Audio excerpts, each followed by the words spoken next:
but she sat on it and leaned forward. Her father extended a pamphlet. Jemma sighed. "I'd rather not talk about school for another 2 weeks." She leaned back. The pamphlet read, Solomon's Cross High. That was the institution her father wanted her to begin attending in 2 weeks when the fall semester started. "I wanted to be homeschooled for the rest of high school. You know that." The thought of starting over had been a relief to Jemma at first, but the whole making new friends at a new school thing wasn't at the top of her list of desirable new experiences. "My whole life was in Hendricks," she complained, as if she'd had a former life in the suburb outside of Indianapolis to lament. She'd had few friends, and they had been around more for the sake of convenience than anything else. She doubted any of them would keep in touch with her for longer than a month.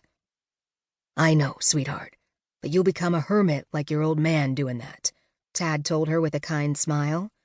He squeezed her shoulder. Jemma shrugged. "I can make friends. I just don't want to make them at school." Tad chuckled and shook his head.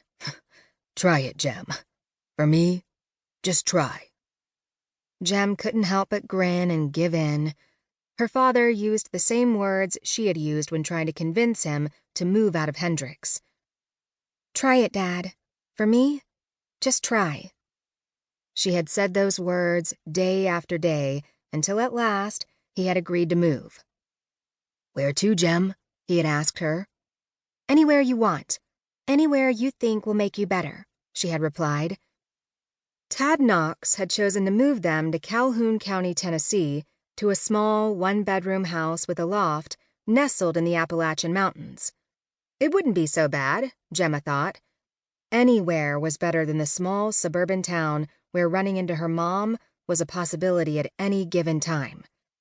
Here, she could go to a grocery store or the movie theater without having to worry about seeing the one person who stirred up a confounding amount of resentment and anger within her. The image of Delilah Knox's face flashed across her mind.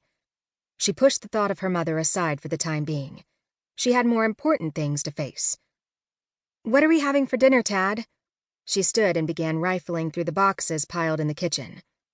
For the past several weeks, the two of them had lived on takeout, delivered pizza, untoasted Pop-Tarts, and cereal without milk. Jemma was ready for a home-cooked meal. It didn't seem like that would be possible tonight. None of the dishes had been unpacked. The boxes containing them weren't even in the kitchen. "You've got your annoyed with Dad's packing skills face on again," Tad remarked with a chuckle. Jemma gestured at a box while trying to smile. "I don't understand why the oven mitts are in the same box as your tools and your socks and the TV remotes. Where is the TV?"